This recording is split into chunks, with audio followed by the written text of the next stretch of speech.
ሰላም እንዴት ናችሁ? ውድ ግሩም ለማ ዩቲዩብ ቻናል ቤተሰቦች በያላችሁበት ሰላማችሁ ይብዛልኝ። ዛሬም አዲስ እና ልዩ በሆነ ቪዲዮ መጥቻለሁ። በትግራይ በህጻጽ ከተማ ውስጥ የተከሰተ ድርቅ እንዲሁም ደግሞ ረሃብ ብዙዎችን እያጠቃ እንደሆነና አሁን ያለበትን ደረጃ ደግሞ የምናይ ይሆናል። ሌላው ደግሞ ማስተር አብነት በእርሱ ዙሪያም የምናይ ይሆናል። እንዲሁም ደግሞ ከዚህ ጋር ተያይዞ ምን አዲስ ነገር ወጣ የሚለውንም ነገር አብረን የምናይ ይሆናል። እስከ መጨረሻ አብራችሁን ቆዩ።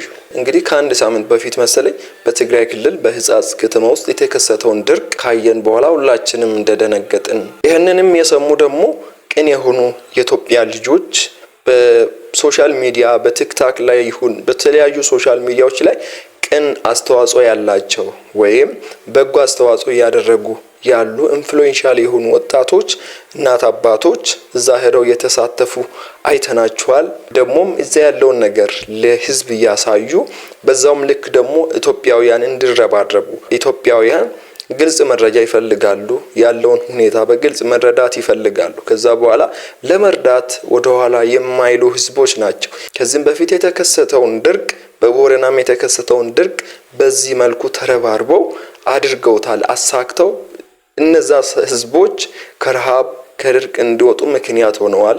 በዛውም ልክ ደግሞ እግዚአብሔርን በመጸለይ ጸሎታቸውንም በዛው ልክ እግዚአብሔር እየሰማ መልስ እያገኘ የቆየ ህዝብ ነው የኢትዮጵያ ህዝብ። የእግዚአብሔርም ቃል ሲናገር ኢትዮጵያ እጆቿን ወደ እግዚአብሔር ትዘረጋለች። ይሄ ማለት ደግሞ እግዚአብሔር ይሰማታል ማለት ነው። 1-2 ቀን ባልሞላ ጊዜ ውስጥ 11 ሚሊዮን ብር ተሰብስቧል። አስቡት፣ በአንድ ሰው ኢንፍሉዌንስ በኩል 2-3 ሰው በዛው ልክ ኢንፍሉዌንስ ቢያደርጉ ምን ያክል ብር ሊሰበሰብ እንደሚችል አስቡት። በዛውም ልክ ደግሞ ሄደው እዛ ጋር ድጋፍ እያስደረጉ በሚዲያ ላይ ያንጸባረቁ ያንን በትግራይ ክልል በህጻጽ ከተማ ውስጥ እየተከናወነ ያለውን ነገር ለህዝብ እያሳወቁ በዛውም ልክ እያደረጉ ያሉ ሰዎች ወጣቶች አሉ። ይሄ በጥቂቱ ነው። በውስጥም የተደረገ ያለ ድጋፍ ብዙ ሊኖር ይችላል። ደግሞም የገረመኝ ነገር በቲክታክ ላይ ኢንፍሉዌንሻል የሆኑ ወጣቶች እዛ ቦታ ላይ በመኪና አስጭነው ተባብረው ይዘው ሲሄዱ ያንን የተጫነውን እህል በራሳቸው ላይ ሴቶችንም ጨምሮ ማለት ነው በራሳቸው ላይ ተሸክሞ ሲያወርዱት ሳይ በጣም ደስ ብሎኛል። ይሄ ኢንፍሉዌንስ ደግሞ የመጣው በማስተር አብነት በኩል ነው። ከዚህ በፊት እንደዚህ ሲደረግ እንደዚህ ሰው ሲረባረብ አይቼ አላቅም። ምንም እንኳን ታሞ ተኝቶ ሆስፒታል ላይ እንኳን ቢሆን የህጻጽ ህዝብ የኛ ህዝብ ነው፣ የትግራይ ህዝብ የኛ ህዝብ ነው በማለት መላው ኢትዮጵያ ህዝብ ነው ይስረባረብ። በጣም ደስ ያለኝ ይሄ ቅንነታችሁ አይወሰድባችሁ ልላችሁ ፈልጋለሁ። ደግሞም በተለያየ ቦታ ላይ በሚዲያም ላይ እየመጣችሁ ዘርን ከዘር ጋር ብሔርን ከብሔር ጋር ሀገርን ከሀገር ጋር ልታጋጩ የምትሞክሩ የማይሆን ቃላቶችን አስጸያፊ የሆኑ ንግግሮችን በመናገር ዘርን ጎሳን ከጎሳ ጋር ብሔርን ከብሔር ጋር ለማጋጨት የምትጥሩ ሰዎች መጨረሻው ይሄ ነው። ድሮ ለጋስ የነበረ ህዝብ ነው የትግራይ ህዝብ። አሁን ደግሞ ወደ ድጋፍ እንዲደረግላቸው ጥያቄ እያቀረቡ ነው።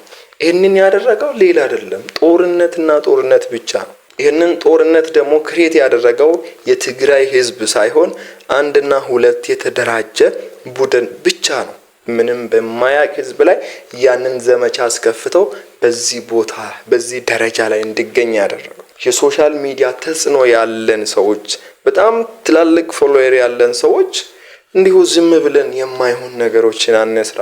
ቁም ነገር ላይ እናተኩርበት። ህዝብን በሚያንጽ ትውልድን በሚያንጽ ነገር ላይ ሰላምን በሚፈጥር ነገር ላይ እንስራ። ሃይማኖትን ከሃይማኖት ፖለቲካን ከፖለቲካ ጋር እያጋጨን ምንም ስለ ሃይማኖት የማናቅ ስለ ፖለቲካ የማናቅ ሰዎች ሃይማኖት ውስጥ እየገባን ጥልቅ አንበል። መጀመሪያ ስለ ሃይማኖት ከማውራታችን በፊት ስለ ሃይማኖት እንወቅ። ስለ ሃይማኖት የሚያውቅ ሰው ሃይማኖትን ከሃይማኖት ጋር አያጋጭም። ስለ ራሱ ሃይማኖት በግልጽ መናገር የሚችል ሰው ስለ ራሱ ሃይማኖት ነው በግልጽ የሚናገረው እንጂ የሌላውን ሃይማኖት እየነካ የራሱን ሃይማኖት ፕሮሞት አያደርግም። ይሄ ማለት ሃይማኖትን አለማወቅ ይባላል። የራሱን ሃይማኖት በደንብ የሚያውቅ ሰው የራሱን ሃይማኖት ቦልድሊ ፕሮሞት ያደርጋል። ይሄ ማለት ደግሞ ሃይማኖትን ከሃይማኖት ጋር ማጋጨት አይደለም። እውቀት ያለው ሰው እንደዚህ ነው። ስለዚህ እውቀት የጎደለን ሰዎች ሳይሆን እውቀት ያለን ሰዎች ጥበበኞች እንሁን። ጥበበኛ መሆን ደግሞ ከብዙ ነገር ያድናልና እግዚአብሔርን እንፍራ። የኛን ዝና የኛን ማንነት ብቻ ከፍ ለማድረግ ብለን ሌሎችን አጠገባችን ላይ ያለውን ሰው ገለን እኛ እንታይ፣ አጠገባችን ላይ ያለውን ሰው አስለቅሰን እኛ አንደሰት። ሌላኛው ደግሞ የማስተር አብነት ከበደ ጉዳይ ነው። ማስተር አብነት ከበደ በኢትዮጵያ ውስጥ የተለያዩ በጎ አድራጎት ስራዎችን እየሰራ የነበረ በጎ አድራጊ ወጣት ነው። ይህ ወጣት ባለፈው ሳምንት ላይ እንደታመመውና ክትትል እያደረጉ ያለበትን ሁኔታ ደግሞ ያሳወቁ ጥሩ ሁኔታ ላይ እንደሚገኝ ጥሩ እየታከመ እንዳለ እየተነገረ ይገኛል። ለዚህ ወጣትም ደግሞ አሁንም የሚያስፈልገው ጸሎትና ጸሎት ብቻ ነው ያስባለሁኝ። ምክንያቱም እግዚአብሔር ሁሉን ነገር ያውቃል፣ ሁሉን ይችላል።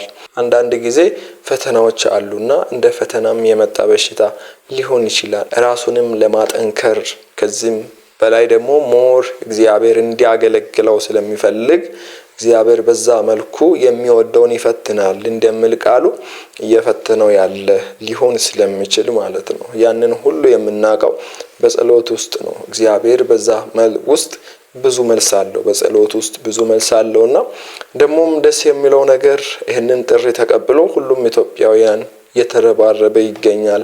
ሰው በህይወት እያለ ታሞ እንደዚህ ሲረባረብ እንደዚህ አንድ ላይ ሲሆን አይቻላቅም። እኔ በማስተር አብነት ላይ ያለ የህዝብ ሪአክሽን በጣም ትልቅና የሚያስገርም ደግሞም የሚያስብል እንደሆነ አይቻለሁ። ይሄ ሰብአዊነትን ያሳያል። ማስተር አብነት ሲረዳ ብሔር ጎሳ ሳይል ሀገር ድንበር ሳይል የተሻገረ ነው ሲያደርግ የነበረውና ለብዙ ወጣቶች ደግሞ አምሳያ ተምሳሌት የሆነ ወጣት ነው። ደጋግ ኢትዮጵያ ህዝቦች ይሄ ወጣት ወደ ቀድሞ በጎነቱ ወደ ቀድሞ ስራው አስቡት። እንግዲህ እርሱ በመታመሙ ብዙ የታመሙ እናቶች አሉ፣ ብዙ የታመሙ ችግርተኞች አሉ፣ ብዙ ደግሞ ታመው ያሉ በዛው ላይ መከራ፣ ሀሳብ፣ ጭንቀት የተጨመረባቸው ሰዎች አሉ ብዬ አስባለሁ። ከዚህ በፊት